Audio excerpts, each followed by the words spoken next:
예, 안녕하셨어요. 민병두입니다. 오늘은 민병두의 문민시대, 사람의 가능성을 크게 하는 서울탐구 제1편 창업에 대해서 페이스북 라이브로 국민들한테 제안을 한 바 있습니다. 그 요지를 다시 한번 정론관에서 밝히도록 하겠습니다. 서울이 경제적 활력을 잃었습니다. 서울의 출산율이 사상 최저이고 전국에서 제일 낮습니다. 서울의 전입 인구보다 전출 인구가 더 많아졌습니다. 서울의 1인 2인 가구 구성비가 다른 지역보다 훨씬 높습니다. 서울에서 가족을 구성하고 경제 활동하기가 어렵다는 얘기입니다. 서울의 행복지수는 다른 곳보다 현저하게 낮습니다. 세계 어느 나라의 최상위권 대학이 모두 한 도시에 모여 있는 곳이 있습니까? 아마도 대한민국 서울이 유일할 겁니다. 그런데 대한민국 서울에는 노량진 공시촌, 신림동 고시촌이 랜드마크 아닌 랜드마크가 되었습니다. 그 시간 중국의 중관촌 창업거리에는 창업으로 월드스타가 되겠다는 꿈을 안고 수만 명의 청년이 운집해 있습니다. 대중창업 많은 혁신을 기치로 창업국가를 선언하고 중관촌 창업카페 같은 곳이 전국에 490개에 달하면 이곳에서 지난 몇 년간 조달한 창업 자금만 9조 원에 달합니다.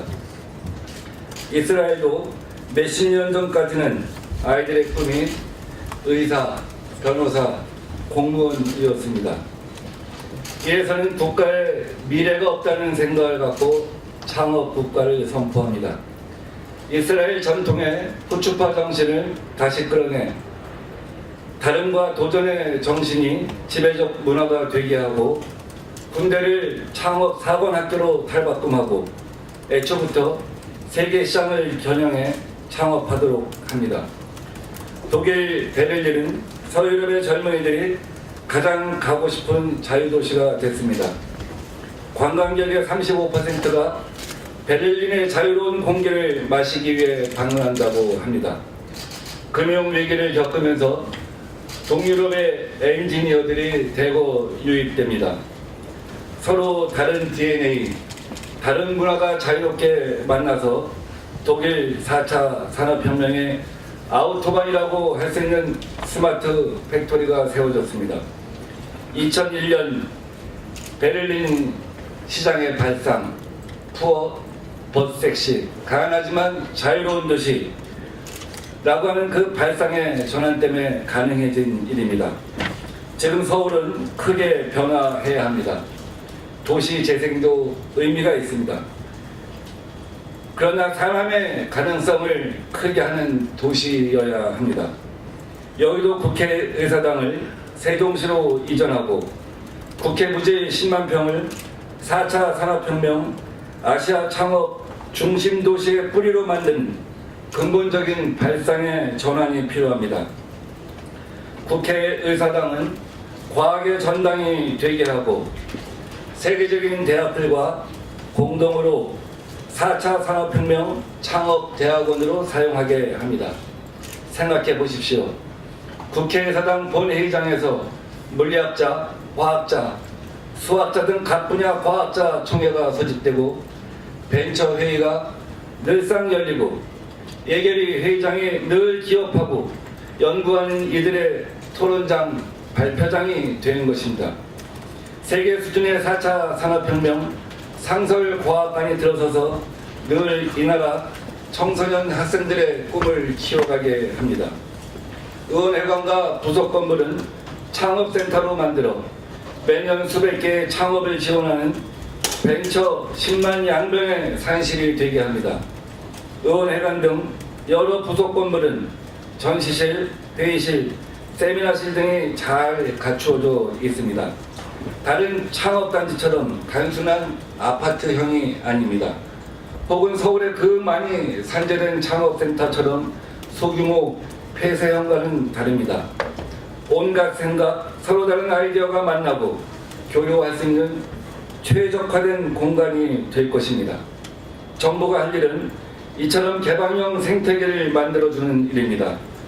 서로 다른 DNA와 문화가 자유롭게 만나서 빛을 발하게 하는 것입니다. 여의도에는 이미 금융이 있습니다. 금융과 기술과 아이디어가 모이면 시너지 효과가 생깁니다. 대한민국의 창업가들이 그리고 아시아의 창업스타들이 대한민국 여의도에 모이고 금융이 늘 투자처를 찾고 여의도와 방섬에서 요트를 즐기고 홍대와 신촌에서 자유로운 문화를 즐기고 선유도에 가서 데이트를 하고 용산공원에 가서 조깅을 한다고 생각해 봅시다. 이런 자연 친화적, 문화 개방적 창업 생태계는 전 세계에서도 드물 겁니다.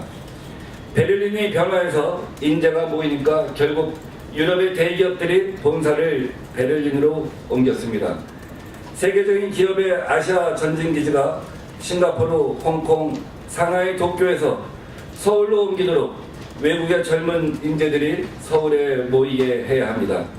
한국의 인재들은 공무원, 의사, 변호사가 되려는 생각을 바꾸게 해야 합니다. 그러면 언젠가 들어설 용산국제업무단지의 다국적 기업들의 아시아 본사가 입주 경쟁을 하게 됩니다. 여기도 4차 산업혁명 창업 허브는 인근 지밸리와 연계되어 구로공단의 제3차 도약으로 이어질 것입니다. 대한민국 다시 일어서야 합니다. 그러기 위해서는 대한민국의 심장을 바꿔야 합니다. 여의도는 너의 섬이라는 뜻입니다. 정치인들의 섬이었던 여의도를 나의 섬, 청년의 섬, 미래의 섬으로 바꿔야 합니다. 대한민국 심장이었던 여의도 국회의사당의 이전과 4차 산업혁명 창업단지 전환은 대한민국을 창업국가로 전환하겠다는 큰 선언이고 위대한 비전의 시작입니다. 산업화 정보화에 이어 진흥화 4차 산업의 성공으로 다시 대한민국을 일으키겠다는 포부이기도 합니다. 심장을 바꾸자. 이 얼마나 결연한 선언입니까? 심장을 바꾸는 각오가 있어야 세상을 바꾸고 사람의 생각을 바꾸고 사람의 가능성을 크게 할 수 있습니다. 국회를 꼭 옮겨야 하느냐는 비판도 있을 것입니다. 지금 세종시에 행정부처만 입주해 있고 국회는 서울에 남아있는 것은 대한민국 비효율의 상징입니다. 고위 공무원들은 서울과 국회 근처에서 상당한 시간을 소비하고 있습니다.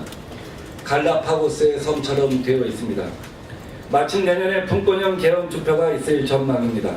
헌법에 수도를 세종시로 명시하거나 헌법에서 법률로 수도 위치를 위임해 여론 형성 작업을 거쳐 이전하는 방안이 모색되고 있습니다. 서울을 여의도를 중심으로 해서 4차 산업혁명 아시아 창업 중심 도시로 바꾸겠다는 구상은 국가 비효율을 정리하는 데 큰 모멘텀이 될 것입니다. 국회가 여의도에 있는 것이 대한민국의 미래입니까? 여의도 국회가 있던 곳을 4차 산업혁명 아시아 창업 중심 도시로 전환한 것이 대한민국의 미래입니까? 노무현 대통령은 지역 균형 발전이라는 원대한 계획을 갖고 신행정 수도 건설에 나섰습니다. 그때 서울은 뉴욕과 같은 경제 중심 도시로 도약하는 것을 동시에 꿈꾸었습니다.